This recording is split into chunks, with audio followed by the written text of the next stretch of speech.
dun sa hero pool natin na meron tayo sa ngayong meta. Tsaka ngayon na, di ba binabanggit mo kanina yung patch na meron tayo, nabanggit ko na rin na yung Assassin Junglers might happen dito sa tapatan ng Echo Proud at ng RRQ Kaito. Dahil nga naman, nagkaroon ng bagong sistema doon sa purple buff at parang mas napaganda yung energy mitigation ng mga assassins natin, and not just that, may mga assassins na touch yung kanilang overall damage output. And ngayon let us see how will Echo adjust accordingly. For RRQ, same ban, ayaw talaga nila ibigay yung Harith na yan. Well, we know Yuktz, even from last season, nandyan na sa arsenal niya yung paggamit ng Harith.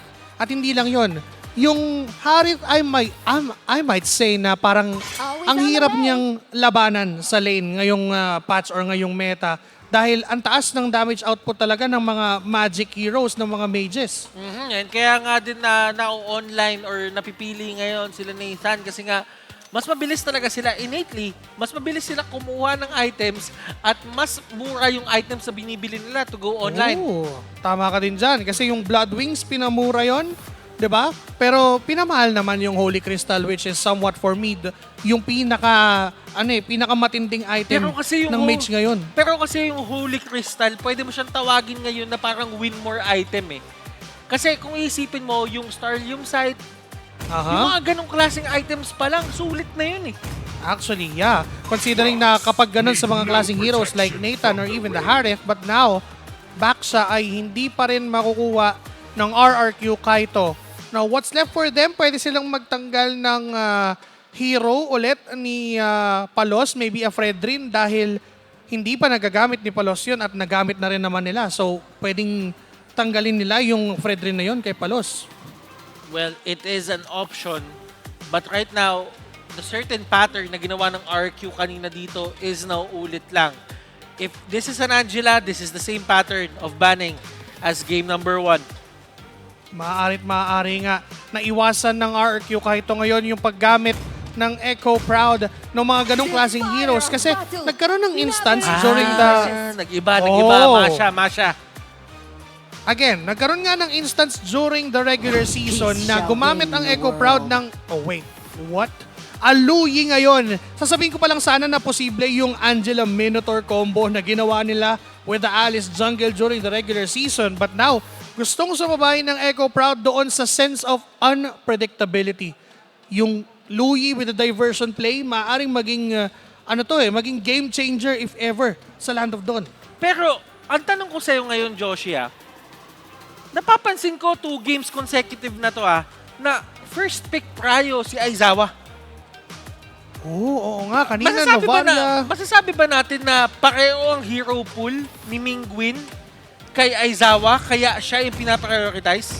Pwede, yes. Kasi gumagamit din naman si Mingwin ng mga Novaria and the likes of Aluyi. Pero for RRQ Kaito, kahit pasabihin na natin na nagsishare sila somewhat ng hero pool, hindi pa rin nila kukunin ng hero ni Mingwin, thus getting this Kulod for Sai and a possible Akai for Denjiro. And this is going to be interesting kasi kahit sabihin natin na Fred rin yan, meron pa rin talagang binubuga ang isang Akai laban sa kanya. Kasi sa totoo lang, hawak niya yung pinakamalakas na panglaban sa isang Fredrin. Ilayo mo si Fredrin.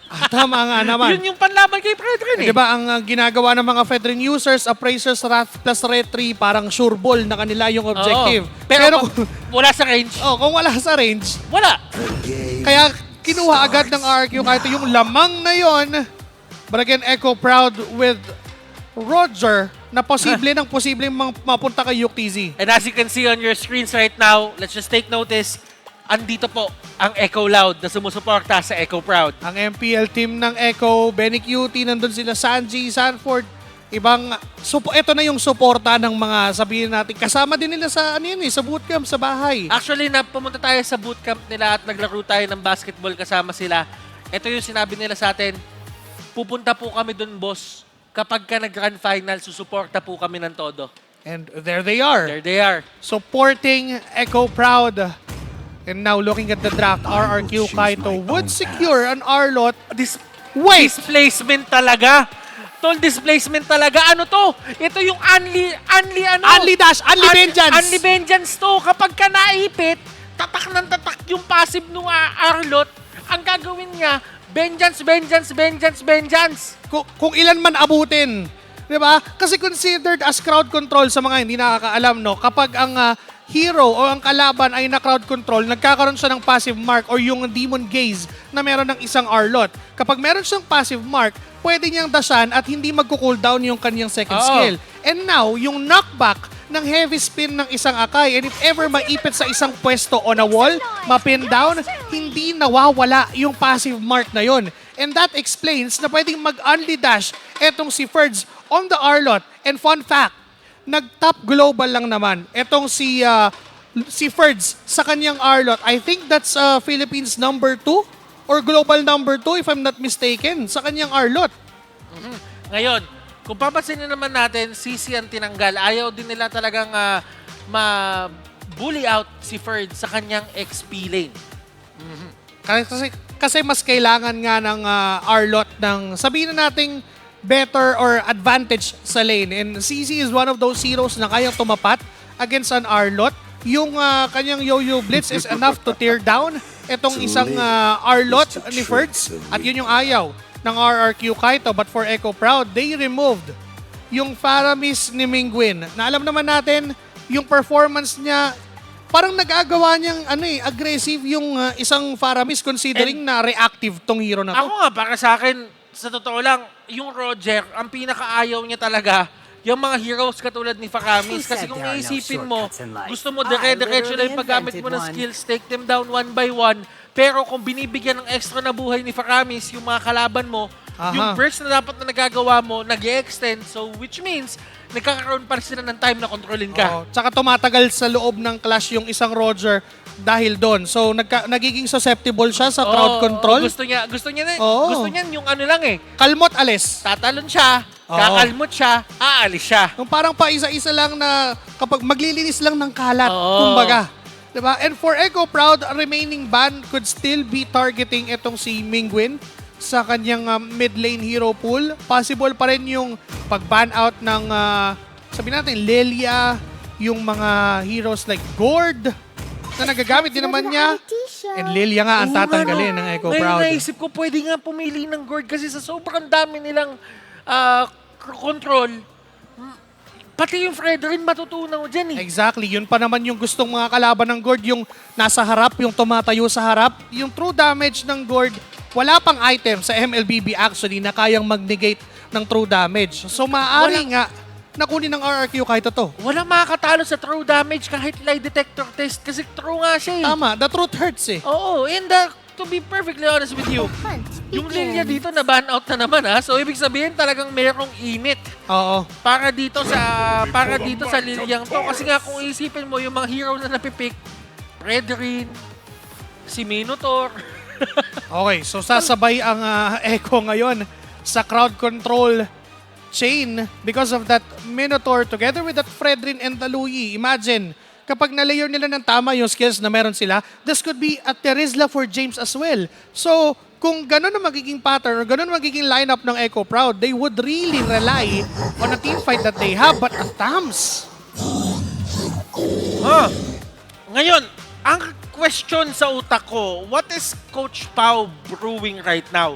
Kasi kung isipin mo, pwedeng si X-Nova ang gumamit ng Arlot, pwedeng si Ferds. Pero kasi, kung pumili ka ng isang Ruby at ng isang Akai, tapos i-explain mo si Ferds, ngayon naman, you are playing around the Arlot. Kanina, naglaro yung RRQ Kaito doon sa Vexana. Ngayon, Arlot naman yung nagiging focus nila. So parang ang magiging layer, it's either Ferds doing the initiation with the Arlot or either X-Nova with the crucial I am offended play and a Gord. Pre, Gord, it is the answer of all answers para dito sa lineup na pinapakita sa atin ngayon ng Echo. At kung iisipin mo, Tams, Fredrin, even the Minotaur, kaya silang puwersahin dito to go back. Ngayon, in terms of burst, tingin ko ang pinaka magiging problema lang dito ng side ng RQ Kaito is on that Louie. Exactly. Pero, ang maganda din kasi dito sa lineup nila, kaya nila abutin yung Luyi ng madali. Oh, so paunahan na to. Paunahan lang to. As long as napipick off ng Kaito yung Luyi in the early stages, walang constant threat na tuloy-tuloy yung damage output sa kanila. Mawawalan sila really ng problema. And for the side of Echo Proud naman, if they could reach this gold doon sa backlanes, the same thought as well. Mawawalan sila ng isang major problem. What's left for both of these teams is to execute that draft perfectly as they can. Seeing right now on your screens, Ferds and Yuktz. Kita mo naman yung may mga ngiti pa eh. Kumbaga yung pressure, alam mong nandyan, pero hindi mo pwedeng pansinin. And right now, hindi mapapagkaila na it's time for game number 2. RRQ Kaito leading the series 1-0. Let's head into the game. Nakaisa na nga ang kaharian and it's time for us to see if Echo Proud would return the favor against the Kings of Kings. But this time, titingnan muna natin ang mga players.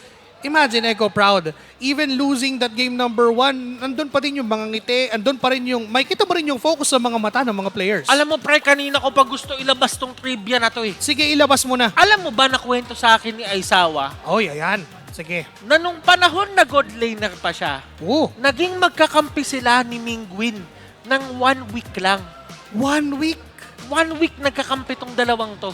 Aba, ibig sabihin merong sabihin na nating sense of familiarity doon sa dalawang magkalaban ngayon. Probably, pero doon sa 1 week na yon, nag-shift si Aizawa to the mid lane at ngayon kalaban niya Wow. si Mingwin sa isang MDL PH Grand Finals. Grand Finals lang naman. Hindi naman ganun hindi naman ganun kagaan. Grand Finals lang naman ng MDL Philippines Season 3 and we are witnessing the game number 2. Looking at the emblem builds, medyo normal naman kung tutuusin even though na na-patch yung Brave Smite.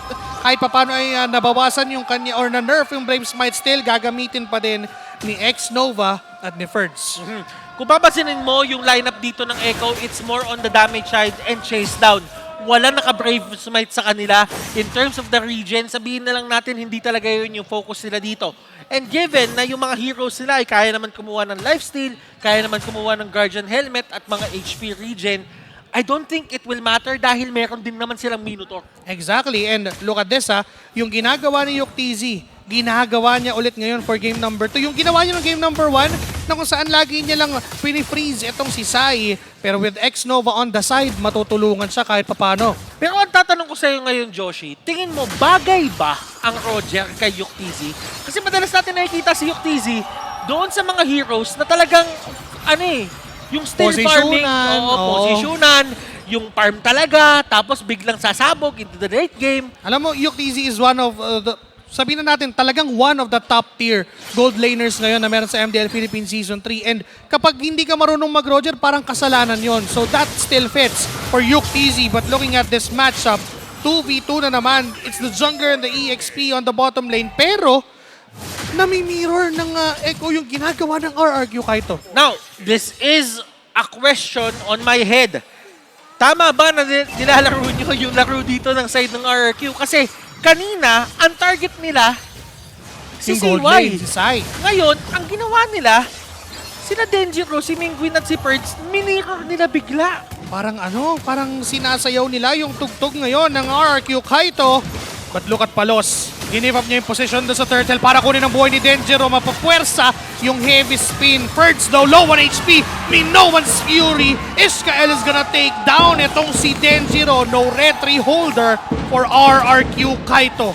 The good thing for the side of RRQ Kaito is kahit papano ay nakakakuha ng opening si Sai doon sa may taas. But then again, this is something na kailangan ipagbunyi ng side ng Echo Proud. Kasi yung first turtle na yan, specialty yan ng side ng RRQ Kaito. At kailangan nila makuha yung power spike nila as early as possible. This is still a Luyi and a Tams na sabihin na natin kailangan ito ng items. Pero kung papaagahin mo yung pagkuha nila ng items, it's a good win for the side of Echo Proud. Now look at Ferds, medyo natitame ang the Wild One at this time. And well, it's all about the matchup. Nakikita naman natin na aminado naman tayo na into the early game, talagang lalamang at lalamang ang Tams into the trades. Level 1, 2, 3, I can say na lamang talaga yung Tams doon. But come level 4 and now level 5 na rin naman, level 6 si James actually, magkakaroon na ng, sabihin na natin bagong tugtog at this time kasi meron ng ultimate din si Ferds. Ngayon, tingnan natin kung paano mai-utilize dito ng side ng RRQ. Kaito, yung hero na tong ni Ferds na si Arlot. Tatandaan natin, nung mga early weeks ng Season 3 ng MDL, dito nabuo yung pangalan, dito sa hero na to, nabuo yung kanyang palayaw, yung nickname niya na The Wild One. Let us see if yung pagiging wild niya is hindi matitame ni James. Kung mailalabas pa rin niya at this time, Denjiro ay nag-aabang final slash ay gagamitin James. Ang target ng RRQ Kaito pero may nakaabang na diversion play pinadala all the way from Paranaque to Pasig. Ganon ang ginawa ng RRQ Kaito. You can never ever tame the Wild One kasi kung natitame mo na siya, si Denjiro will bail him out. Pero si Ferds dito, sinagot nila Palos, Aizawa. Silang dalawa, sinusubukan talaga nila i-takedown. Ayaw nila pahingahin. Oh my, this is gonna be hard. Mingwin, nakaka-secure siya ng energy plating on the mid lane. Kumbaga sabihin natin at that range, mga nasa 200 to 300 na yun nakuha niya at this time. At clearly, lalamang siya doon against Aizawa. Another turtle has respond.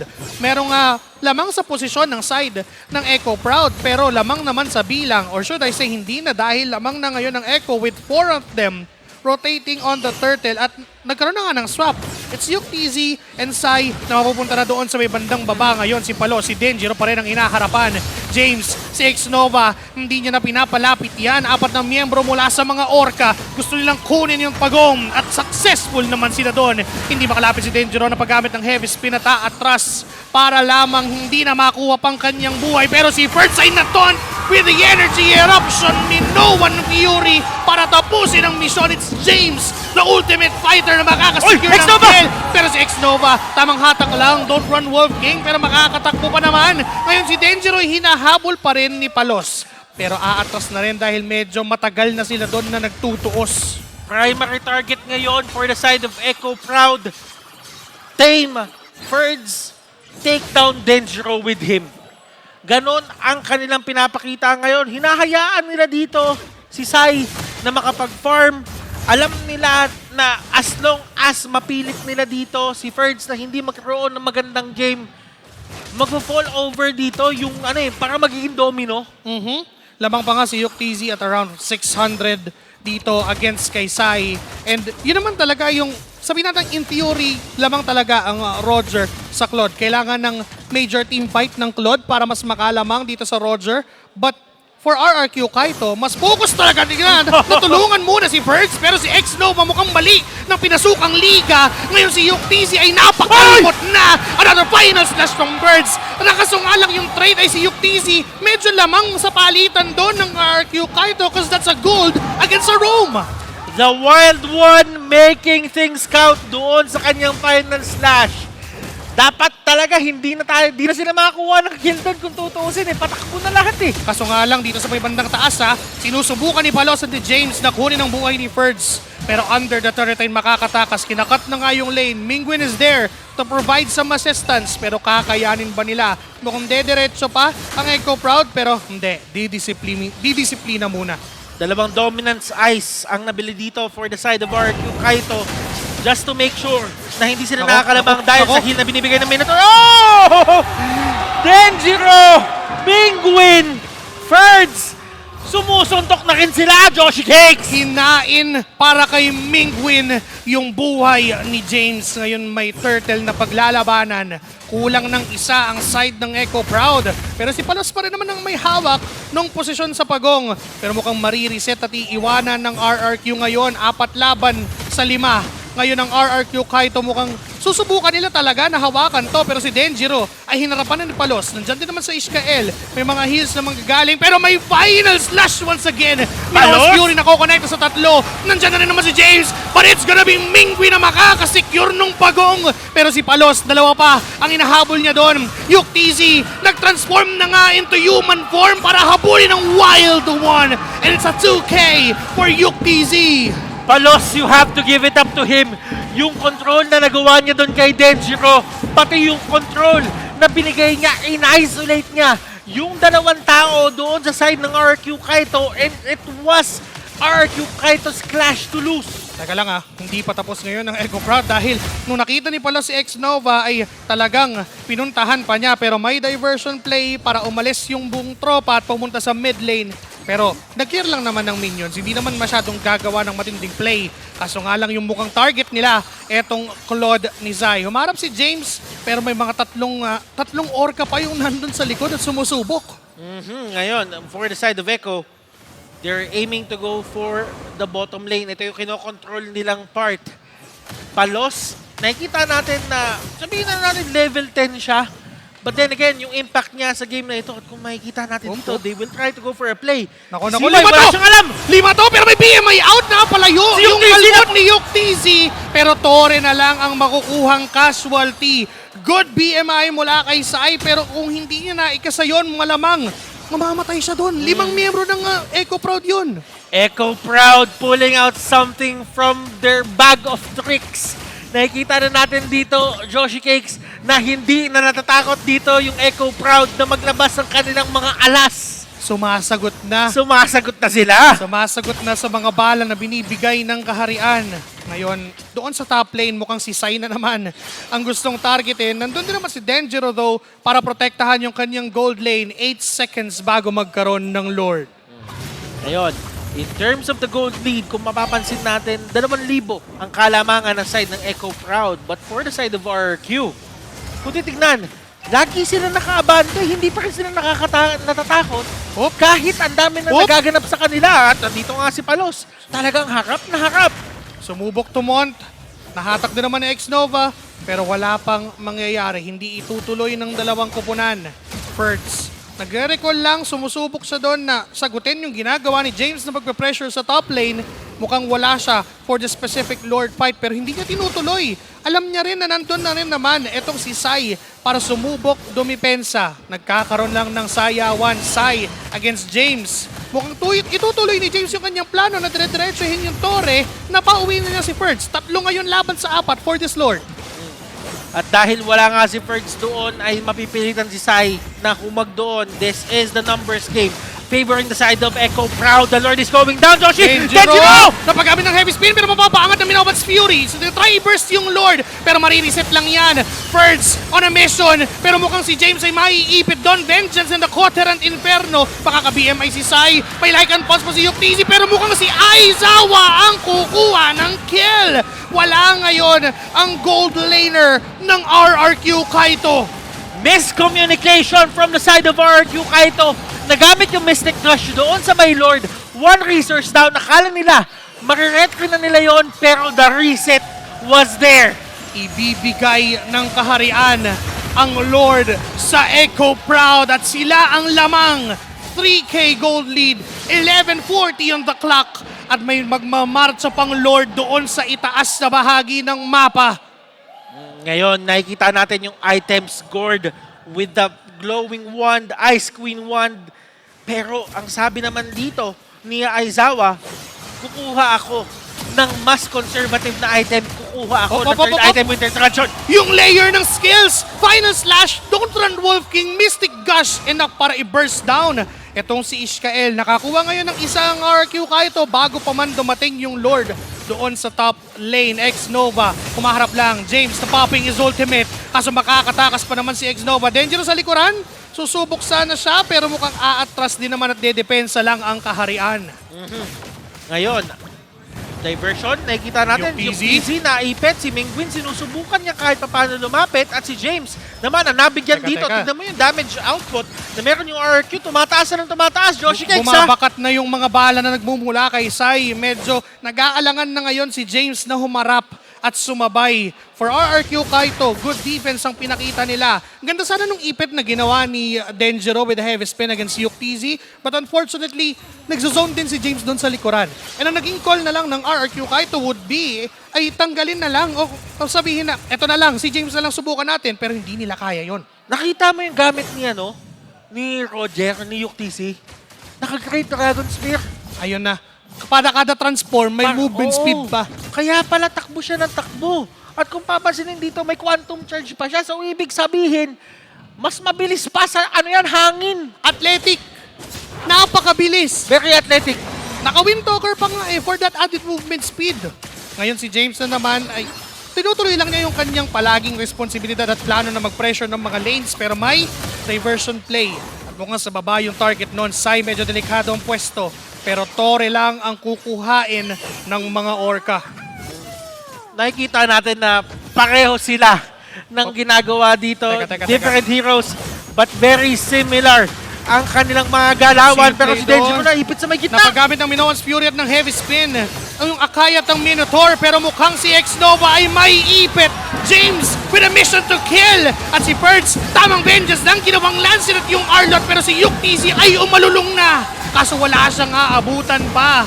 Ngayon nakaisa ang Echo Proud. 22 seconds bago magka-Lord. At mukhang yun na yung next target. Pero dedepensa muna doon sa may bandang top lane. Joshi, isa sa mga bagay na napapansin ko dito si Sai, sinusubukan niya mag-Blazing Duet. Pero because meron merong Dominance Ice na nandito sa kabila ng side ng Echo, bumabagal yung attack speed niya. Kaya hindi niya magawa yung maximum, yung optimal amount of damage with that ulti use. At meron pang threat na mapigil yung Blazing Duet because of the knock-ups na meron ng side ng Echo Proud. Denjiro mukhang naiipit sa apat. Heavy Spin ay gagamitin para makatakas sa sitwasyon. Pero may Mystic Gush nakatuto kay Ishkael. Ishkael is gonna be down. Denjiro na rin ang susunod na mawawala. Pero si Sai and the rest of the gang for RRQ Kaito ay nandyan with a Blazing Duet sa likuran. Si Aizawa yung target nila. Mapapanock up ng Lord. Si Palos. Si Mingwin na flicker in. Kaso Appraiser's Wrath para kunin ang buhay niya ngayon. Umaatras ang kaharian kasi nagwawala ang mga Orca. May diversion play mula kay Aizawa pero hindi na dahil Lord na lang ang kukunin. Lamang ang Echo doon. Echo Proud showing us how it's done! X-Nova, sinusubukan nila sanang i-contest. But at the same time, Joshi, ano nga bang magagawa mo sa ganung setup? Talagang lahat yon pabor sa side ng Echo Proud. Good punish ang ginawa nila kay Mingwin. Flickering in para lang kunin yung buhay. Sana ni Aizawa. Pero great outplays after great outplays. It's Echo leading this game. 6K gold ang kanilang kalamangan. May Lord na naman nagmamarcha sa kanilang side. Doon sa top lane, ito yung pwedeng pagsimulan at pwedeng tapusin to dito ng Echo kung hindi makakadepensa ng maayos ang side ng RRQ Kaito. Napakainit ng dugo ng side ng RRQ Kaito doon sa Luyi.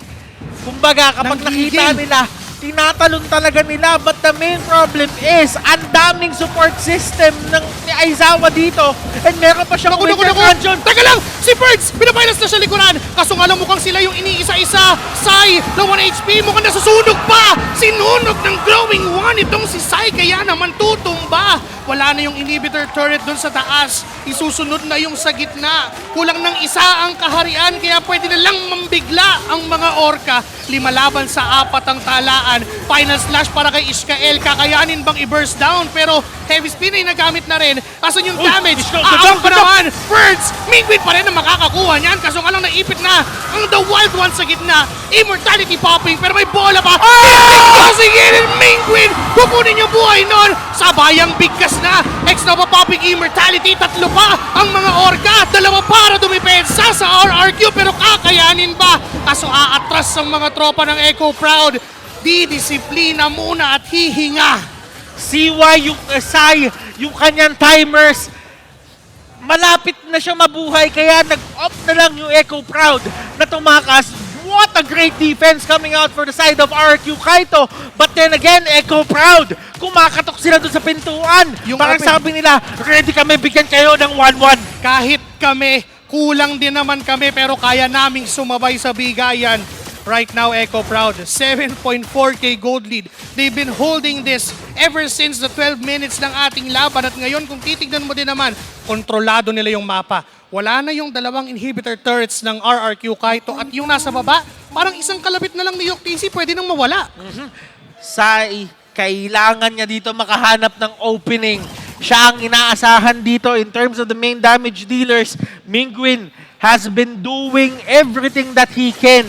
Pero ngayon, it's time for Sai na mabuhat yung kanyang sariling damage dito. Dapat magamit niya yung mga items na finarm niya kanina pa. Kailangan matranslate yung mga items na meron sa into damage pero hindi siya ganun makapasok ng ng sagaran kasi alam niyang landon yung threat ng mga nakapas. Maaari siyang makancel. Diversion play pero wala namang sasakay doon sa teleport na yon. Hawak pa din ng Echo Proud yung Lords sa ngayon. Denjiro, nakita na ni James, makakalapit ba? Yes sir, pero dadasya na ni Palos, hindi na papalapitin pa. Pinipuwersa nila yung heavy spin pero mo kasi James, natidelikado. Minopas Fury, galing kay Ishkael, heavy spin ay nagamit na. Ito yung sinasabi natin for Echo. Lagi lang nilang ginagawa ay puwersahin yung heavy spin mula kay Denjiro. Ex-Nova, napagamit sila ng conceal dito and yung buhay ng Lord is still at 45k. Si Y, nandun sa may Sai, nandun sa may taas. And Palos, nahuli niya naman si Denjiro dito. Walang plano yung side ng Echo Proud dito na kumuha lang basta-basta ng Lord. Gusto nila dito, lumaban, lumaban! Pero si X-Nova doon may hatak na gagawin, may kasama pang flicker yan. Ishkael, alam nilang walang Minowas Fury kaya i-burst down yan. Pero si Prince, pina-final slash. Aatras ngayon ng kupunan ng Echo Proud. Pero yung base ng RRQ Kaito, mukhang kailangan pa rin nilang depensahan. Magiging kalahati yung buhay dito ng base ng side ng RRQ. That was a very close call. Kung nagtuloy pa ng onti yon, Joshi Cakes, this might have been a different story. But right now, RRQ Kaito, surprising para sa akin, Joshi, na sila ang may hawak ngayon dito ng karamihan sa may Lord side. Pero, napakaganda naman ng timing! Ang ganda naman ng timing nyo! Pinaplano sana ng Echo! Sobra ka naman! Parang yung plano mo, pinlano nila, tapos nilabanan nila! Saktong-sakto yung pagkakapop ng sentry na yon kaya nakita ang side ng Echo Proud sa plano nilang sanang segway push. Pero may Lord pa rin. Kanina pa to kinakalabit ng dalawang kupunan. Naguguluhan na nga siya eh. San ba ako? Kaliwa o kanan? Now, Joshi, kaliwa, kanan, taas, baba, kaya nila puntahan lahat yan. But ngayon, saan nga ba kasi talaga pipwesto yung RRQ Kaito? Ano ba kailangan nilang gawin dito? Teka, conceal play lang.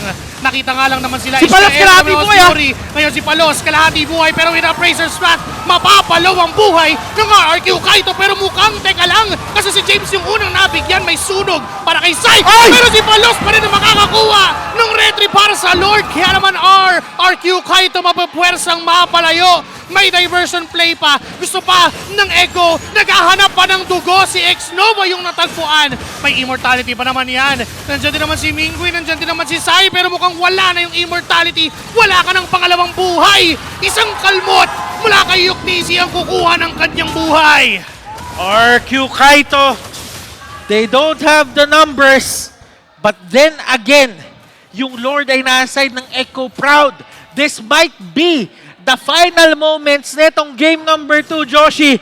Nagmamarcha na ang side ng Echo Proud sa pintuan ng kaharian. Dalawa ang wala. Mukhang napigilan pa yung final slash na gagawin ni Birds. Birds is down. Iniisa-isa ng mga orca ang buhay pero base pa rin. 1-1 para sa serye na to. It's Echo Proud winning game number 2. Ladies and gentlemen, we have ourselves a match. Wow! Alam mo, Butters, hindi to tatawaging Grand Finals kung hindi ganito ka-intense, kung hindi ganito kabigat yung mga laban. Napag-usapan natin, Joshi, the storyline here is changing history or finishing the story. Dalawang kupunan na sobrang tindi ng pinaglalaban. Isang dinastiya na pwedeng mabuo at isang pagbabago na pwedeng, alam mo yun, mabuo din sa loob ng MDL PH. Ngayon natablado na. We are down to a best of 3, Butters.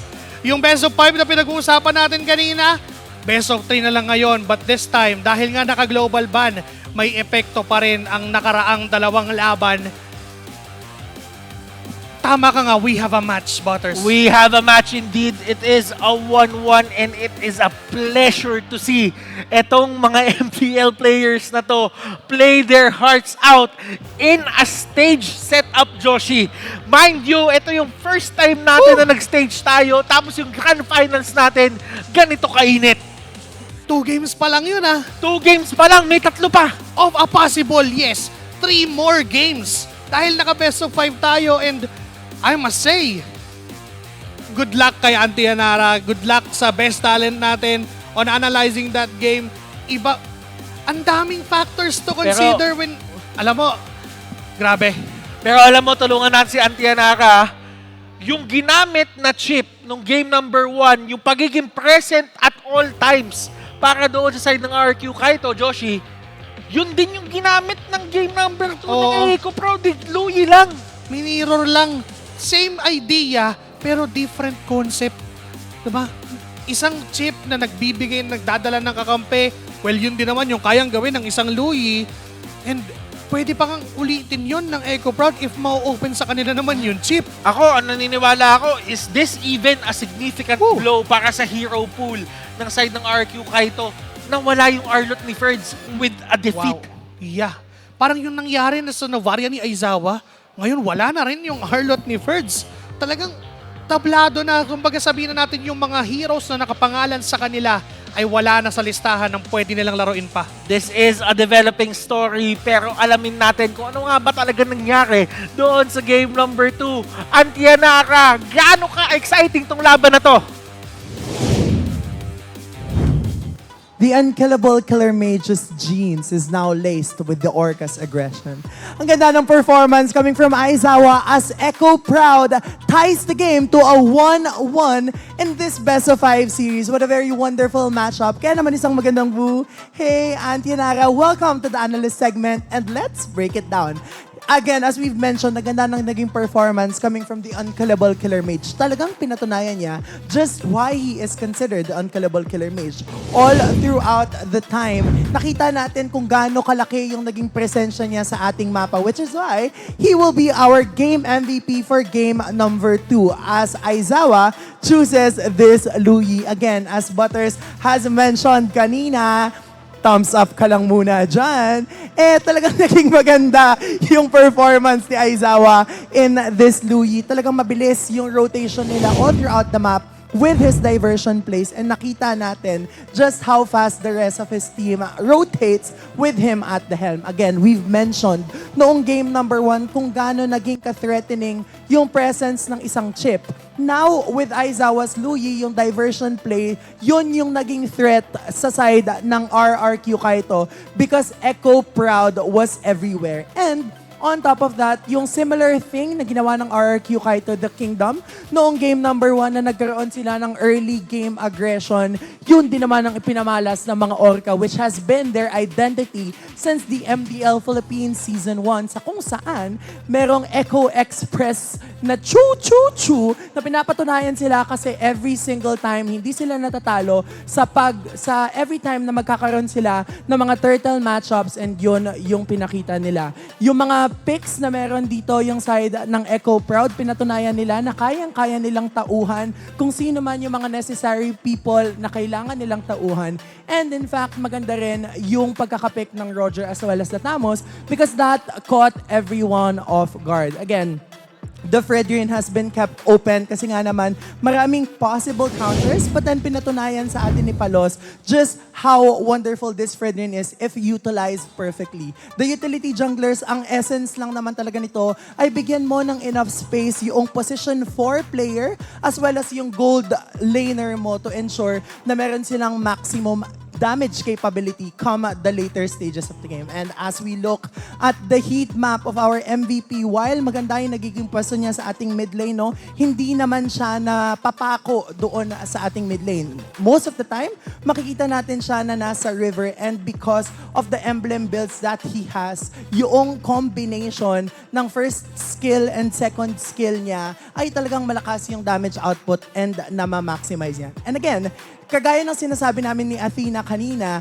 na iba ang may alam, magandang trait na meron ang ating mga mid laner na hindi dumadaan doon sa bushes ng mid lanes. Yung dalawang bushes na nakikita natin doon. Kasi kapag na-catch off guard ka ng iyong kalaban, pwede ka agad mabigyan and necessary for a mid laner to stay alive and wreak as much havoc as they could while still being safe. As we look at the emblem builds for both of our teams, ito lang din naman yung ating mga meta builds na makikita natin right now. Although, di natin nakita na gumamit si Palos ng support emblem. That's very understandable still because we still see the Fredrin using the tank emblem for extra tankiness. Kasi nga naman, tank emblem, di ba? Magulat ka kung tank emblem yan, tapos hindi siya makunat. And as we look at the Master Assassin build for our gold laners, this has been the meta in the recent weeks and even months, mostly because of the fact that this ensures na yung gold laner mo ay kaya makipagbalagbagan earlier on in the laning phase. As we look into the items, wala naman tayong makikitang kakaiba aside from the fact na talagang nagka-come and nag-a-arise na yung pagbibuild ng Blood Wings every single time may opportunity yung ating mga mid laner. Again, in the recent patch, binago ang Blood Wings na hindi na ito yung may maximum capability to increase your magic power. Naging Holy Crystal na yon, but the shield na binibigay ng Blood Wings ay talagang malaki ng impact for our mid laners. Kanina yung trend na nakikita natin na yung rich guy and yung carry ay the same, ay nabago na right now because Mingguin using his gourd has the highest damage dealt, and that's very understandable given the fact na yung mga frontliners ng Echo Proud ay kayang i-withstand, sustain, and even fight back against the Mystic Gush coming from Mingguin, which is why the sandbag of Echo Proud is James having 208,420 damage taken because he was there inflicting damage while absorbing each and every damage as much as he could. And understandable yun because every single time na makakakita ka ng kalaban mo na mostly melee, ibig sabihin hindi malawak yung range na meron sila, magandang gumamit ng Thamus kasi kumbaga yung Coterant Inferno, yung ultimate ng isang Thamus ay mamamaximize mo as well as the vengeance na meron ka. Kaya naman madali sa kanya na mag-dive into the backlines because alam niya na walang threat kasi nga rin naman naka-vengeance ang Thamus na ito ni James. And yung surprise pick ng Thamus na to because right now, no, hindi natin siya nakikita as much as compared to how we have been seeing this Thamus in the past, is still naging maganda yung impact. For Freds, naging maganda rin naman yung pagkakagamit niya ng Arlot, but then in this case, in a way, ginawa sa kanya ng Echo Proud yung ginawa ng RRQ kay James noong game number 1 sa kung saan maaga siyang inaagapan at mabilis siyang pinipigilan in the early stages of the match. In the end, nagwagi ang Echo Proud and they extended to a game number 3. Well, makikita pa natin how both of these teams will fight back considering that this is just game number 3 for the grand finals matchup of the first ever LAN matchup of the MDL Philippines Season 3. Kaya naman, wag na tayong magpatumpik-tumpik pa. Ibato na natin sa ating mga casters because they will take us to game number 3. Kaya naman, QWERTY and Joshi Cakes, go na!